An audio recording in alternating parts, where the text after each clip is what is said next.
तो हेलो बच्चों, स्वागत है आपका हमारे YouTube चैनल विद्यार्थी विजन पे।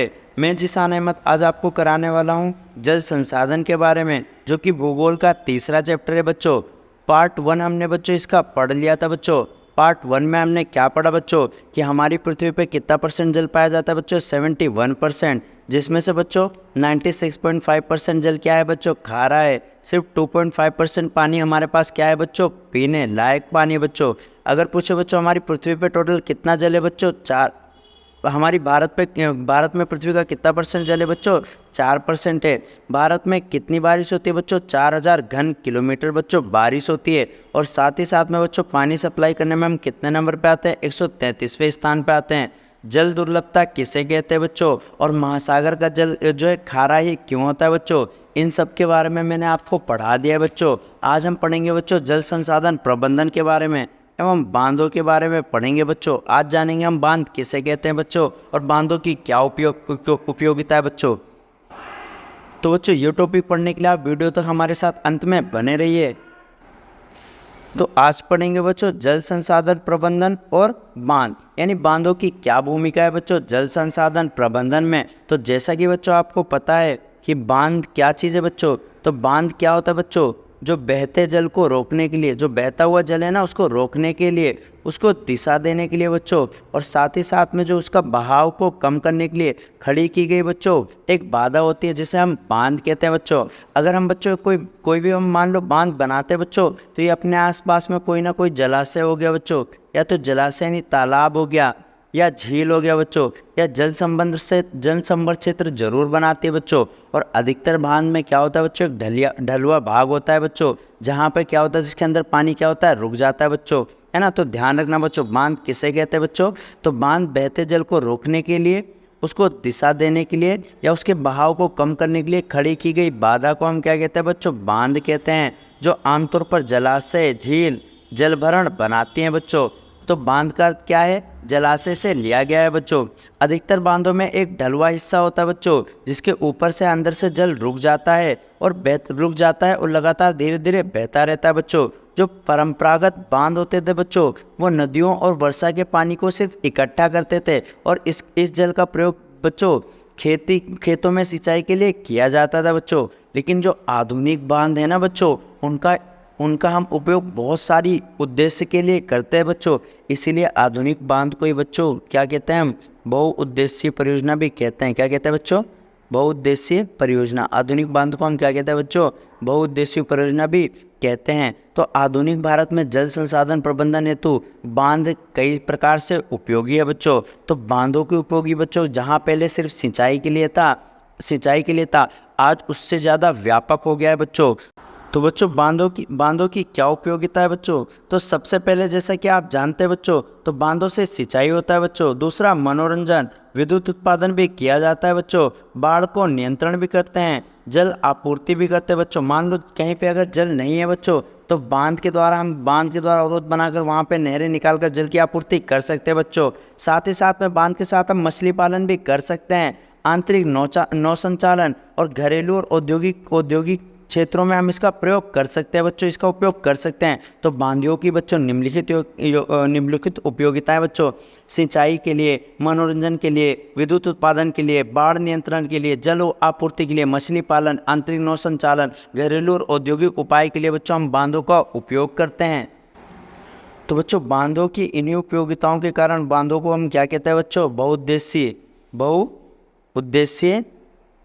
नदी घाटी परियोजना, बहुउद्देशीय नदी घाटी परियोजना कहते हैं बच्चों। तो बांधों की उपयोगिता के कारण इन्हें बहुउद्देशीय नदी घाटियां परियोजना भी कहा जाता है बच्चों। इसका उदाहरण एक है बच्चों सतलुज और व्यास बेसिन पर बना बांध, और उसका नाम क्या है बच्चों, भाखड़ा नांगल बांध नाम है बच्चों। जैसा कि आपने सुना होगा बच्चों कि भाखड़ा नांगल बांध कहाँ पर है बच्चों, सतलुज और व्यास नदी के बेसिन पे बना हुआ है बच्चों।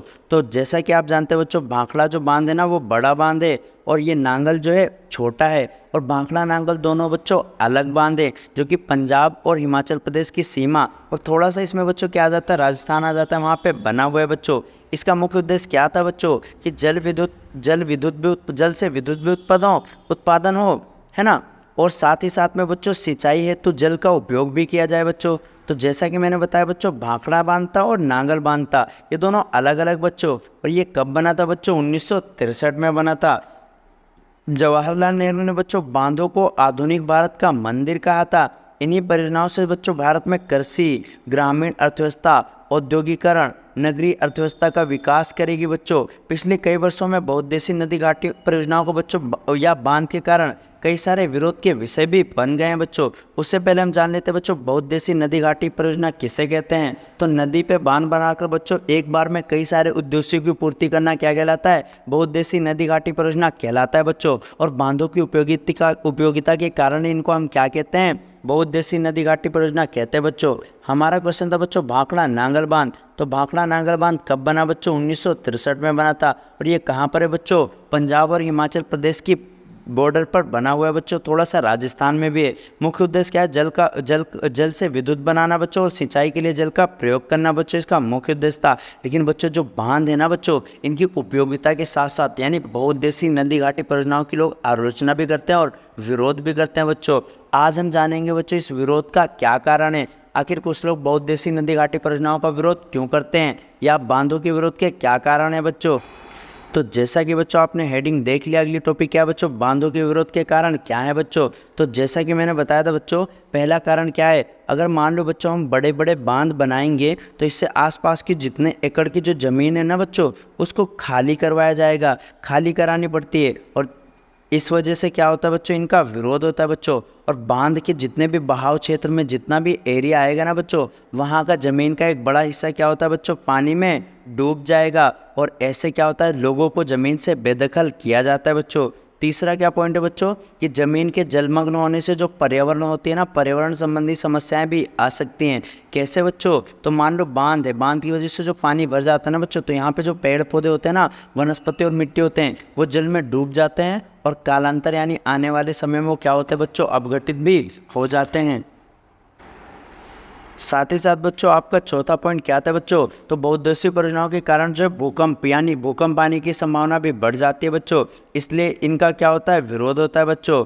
पांचवा पॉइंट है आपका बच्चों कि अत्यधिक जल के उपयोग के कारण जो जल जनित बीमारी होती है ना बच्चों, जल जनित बीमारी यानी जो पानी से बीमारी होती है और प्रदूषण जो है फैलने लगता है बच्चों। छठा पॉइंट आएगा बच्चों आपका कि बहुउद्देशीय परियोजनाएं और बड़े बांध जो हैं नए नए पर्यावरण वाले आंदोलन जो है ना बच्चों, नए पर्यावरणीय आंदोलन के विषय बन गए बच्चों। जैसे एक आंदोलन हुआ था बच्चों, उसका नाम क्या था? नर्मदा बचाओ आंदोलन। अब हम बच्चों पढ़ लेते हैं क्या लिखा है बच्चों। तो पहला पॉइंट है बच्चों, पहला कारण बड़े बांध बनाने के लिए कई एकड़ जमीन खाली करानी पड़ती है, जिससे इसका विरोध होता है। दूसरा क्या बच्चों? बांध के बहाव क्षेत्र में आने वाली जमीन का एक बड़ा हिस्सा जो है डूब जाता है पानी में। ऐसे क्षेत्र के लोग अपना ज़मीन छोड़नी पड़ती है, ज़मीन से बेदखल होने पर बाध्य होना पड़ता है बच्चों, तो वो विरोध करते हैं। तीसरा क्या बच्चों? जमीन के जलमग्न होने से पर्यावरण पर भीषण समस्या आ जाती है और बांध और मिट्टी है ना, बांध में मिट्टियाँ, बांध में मौजूद वनस्पति जल में डूब जाते हैं, जो कालांतर में अपघटित हो जाते हैं बच्चों। चौथा है बच्चों, बहुउद्देशीय परियोजनाओं के कारण भूकंप आने की संभावना भी बढ़ जाती है। साथ ही साथ में बच्चों अत्यधिक जल के उपयोग से जल जनित बीमारियां भी हो सकती है और इससे प्रदूषण भी फैल सकता है बच्चों।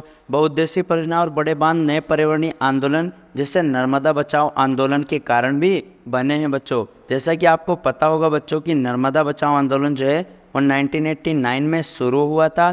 ये सरदार सरोवर बांध के विरोध में शुरू हुआ था बच्चों। तो इसको बच्चों हम अच्छे से पढ़ लेते हैं। तो बच्चों हमारा पहला क्या है बच्चों? सरदार सरोवर बांध, जो कि 168 मीटर की ऊंचाई पे बना था बच्चों।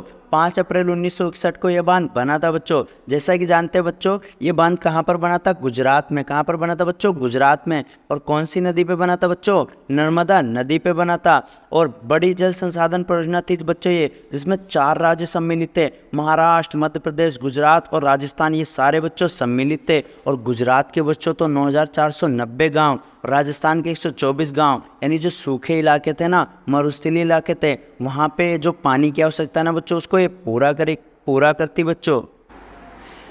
लेकिन बच्चों इसके लिए एक आंदोलन शुरू हुआ था जिसका नाम क्या था? नर्मदा बचाओ आंदोलन, जो कि 1989 में शुरू हुआ था। इसकी प्रमुख कौन थी बच्चों? मेधा पाटकर थी बच्चों।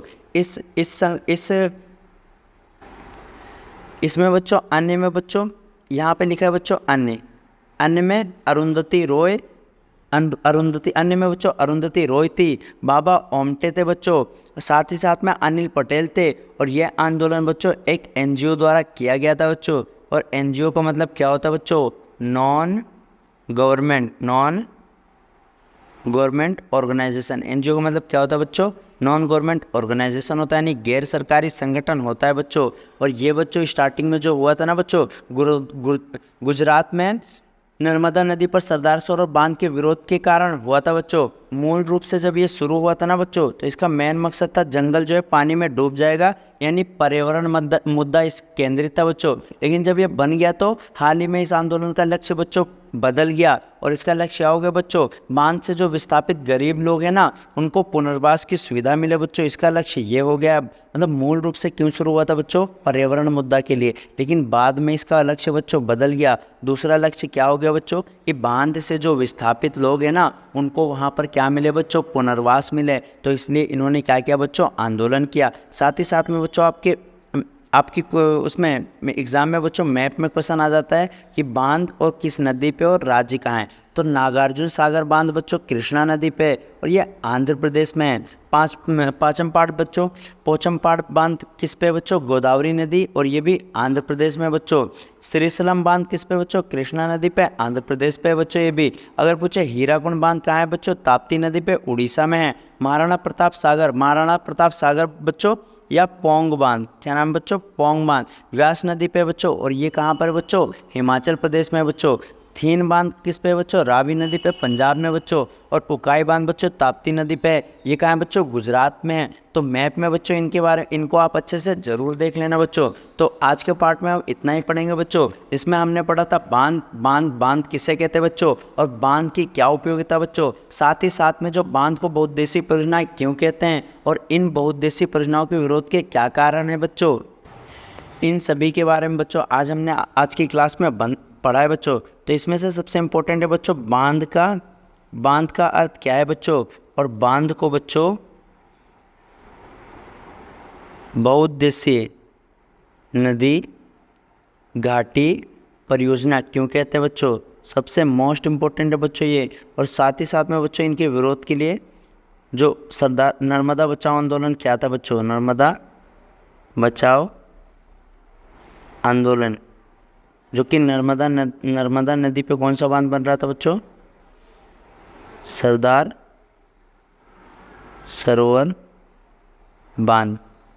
तो इसके बारे में ज़रूर पढ़ लेना बच्चों। और ये आंदोलन एक एनजीओ द्वारा चलाया गया था बच्चों, और एनजीओ की हेड कौन थी बच्चों? मेधा पाटकर। तो आज का बच्चों आपके लिए क्वेश्चन है बच्चों कि भाखड़ा नांगल बांध कब बना बच्चों? भाखड़ा नांगल बांध कब बना बच्चों, और इसमें से बड़ा बांध कौन है बच्चों? तो उम्मीद करता हूँ बच्चों आज की वीडियो आपको समझ में आएगी। इसका थर्ड पार्ट बच्चों जल्द लेकर आएंगे बच्चों। तब तक के लिए जय हिंद।